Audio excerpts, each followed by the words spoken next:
The woman my husband always loved and I were both poisoned by kidnappers. He held the only antidote. He chose her. I was the one who spent a year in a coma. When I finally woke up, his first words to me weren't, "I'm so glad you're back," or "I missed you." They were, "We need a divorce. Claire's pregnant." I looked at this stranger, this cruel man I supposedly married, and asked the only question that came to my mind. "I'm sorry, who are you?" The fact that I woke up at all was, according to the doctors, a miracle. They used that exact word, a medical miracle. A parade of specialists, titans in their fields, cycled through my room, running tests, peering into my eyes, and murmuring in disbelief as they confirmed my vital functions were returning. According to their charts, I should have been a ghost in a machine for the rest of my life. A permanent resident of that silent twilight country between living and dying. In the 2 months of grueling physical therapy that followed, my parents visited me exactly once. There was no joy on their faces, no tearful relief. Instead, they cornered a doctor in the hallway and asked with hushed urgency if I could still get pregnant. When the doctor confirmed that I could, their expressions curdled into something ugly and disappointed.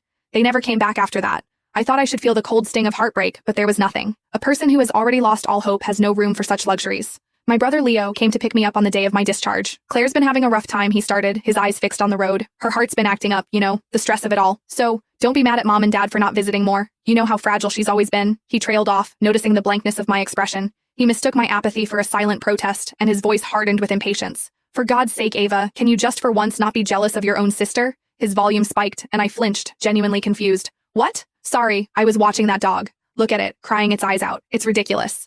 On the sidewalk, a husky the size of a small person was howling. A crowd of laughing onlookers gathered around it. I couldn't have cared less about what Leo was saying. He realized he'd misread the situation but offered no apology. He just plowed ahead. "Claire's health isn't great. She's been under a lot of stress this past year. So when you get home, just try not to start anything with her, okay?" I cut him off before he could finish. The condescending tone in his voice was like sandpaper on my nerves, and I just wanted him to shut up. His brow furrowed again. "What are you planning now?" I met his gaze in the rearview mirror. "Why would you ask me that?" He opened his mouth, then closed it, lost for words. "You know what? Maybe don't come home just yet," he finally said, sighing. "Claire moved back in for a bit. The Prescott's house has plenty of space. You should go there. You and Carter need to talk. If it's really over between you two, just end it properly." I just stared, a complete blank. Just then, a sharp rap on the window made me jump. It was Carter Prescott, a man I'd known practically my whole life. Leo got out of the car. I saw their mouths moving, a brief, tense exchange. Then Leo opened my door. "Good. Carter's here for you," he said, all false brightness. "You should go with him. Whatever is going on between you two, you need to sort it out yourselves." Carter, however, looked like he had zero patience for a long conversation. He got straight to the point. "We need a divorce. Claire's pregnant."